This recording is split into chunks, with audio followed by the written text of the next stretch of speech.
ವಿಜೇಂದ್ರ ಅವರು ಒಂದು ಮಾತು ಹೇಳ್ತಾರೆ ಸರ್, ಇಟ್ಟ ಹೆಜ್ಜೆನ ಯಾವತ್ತು ನಾವೇನು ಬಿಟ್ಟು ನಾವೇನು ಇಟ್ಟ ಹೆಜ್ಜೆ ನಾವು ಬಿಡಲಾರ್ದು ಅವರಪ್ಪನ ಹಂಗದಿ. ಸರ್ ಈಗ ನಾಲಾಯಕನ ಒಂದು ಪದ ಬಳಕೆ ಮಾಡಿದ್ದಾರೆ ಯಾರಿ ರಮೇಶ್ ಜಾರಕಿಹೊಳಿ ಯಾರಿಗ್ರಿ?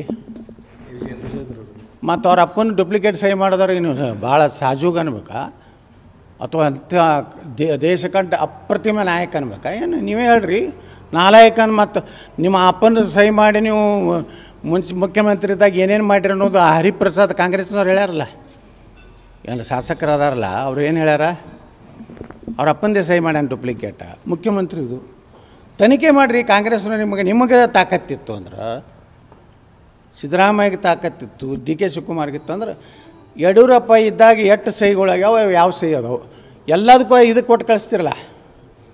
ಎಲ್ಲಿ ಮನೆ ಸಿಟಿ ಕಳಿಸಿದ್ರಲ್ಲ ಫಾರೆನ್ಸಿಕ್, ಇದನ್ನು ಕಳಿಸ್ರಿ. ಇವೆಲ್ಲ ಸಹಿ, ಇವೆಲ್ಲ ಸಹಿ ಕಳಿಸ್ರಿ.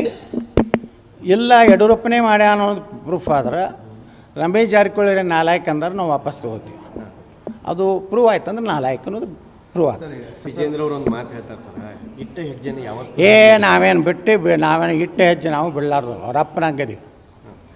ಸರ್ ಈಗ ನಾಲಾಯಕನ ಒಂದು ಪದ ಬಳಕೆ ಮಾಡಿದ್ದಾರೆ ಯಾರಿ ರಮೇಶ್ ಜಾರಕಿಹೊಳಿ ಯಾರಿಗ್ರಿ? ವಿಜೇಂದ್ರ ಮತ್ತು ಅವ್ರ ಅಪ್ಪನ ಡೂಪ್ಲಿಕೇಟ್ ಸಹಿ ಮಾಡಿದವ್ರಿಗೆ ನೀವು ಭಾಳ ಸಾಜೂಗ ಅನ್ಬೇಕಾ ಅಥವಾ ಅಂಥ ದೇಶಕ್ಕಂಟ ಅಪ್ರತಿಮ ನಾಯಕ ಅನ್ಬೇಕಾ? ಏನು ನೀವೇ ಹೇಳ್ರಿ. ನಾಲಾಯಕನ್ ಮತ್ತು ನಿಮ್ಮ ಅಪ್ಪನ ಸಹಿ ಮಾಡಿ ನೀವು ಮುಖ್ಯಮಂತ್ರಿ ಇದ್ದಾಗ ಏನೇನು ಮಾಡಿರಿ ಅನ್ನೋದು ಹರಿಪ್ರಸಾದ್ ಕಾಂಗ್ರೆಸ್ನವ್ರು ಹೇಳ್ಯಾರಲ್ಲ, ಏನು ಶಾಸಕರು ಅದಾರಲ್ಲ, ಅವ್ರು ಏನು ಹೇಳ್ಯಾರ?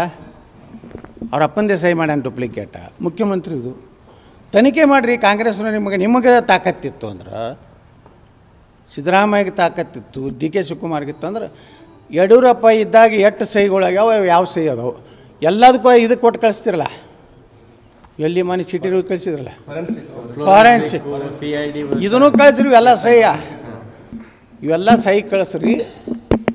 ಇಲ್ಲ ಯಡಿಯೂರಪ್ಪನೇ ಮಾಡ್ಯ ಅನ್ನೋದು ಪ್ರೂಫ್ ಆದ್ರೆ, ರಮೇಶ್ ಜಾರಕಿಹೊಳಿ ನಾಲಾಯಕ ಅಂದ್ರೆ ನಾವು ವಾಪಸ್ ತೊಗೋತೀವಿ. ಅದು ಪ್ರೂವ್ ಆಯ್ತು ಅಂದ್ರೆ ನಾಲಾಯಕ ಅನ್ನೋದು ಪ್ರೂವ್ ಆಗ್ತದೆ.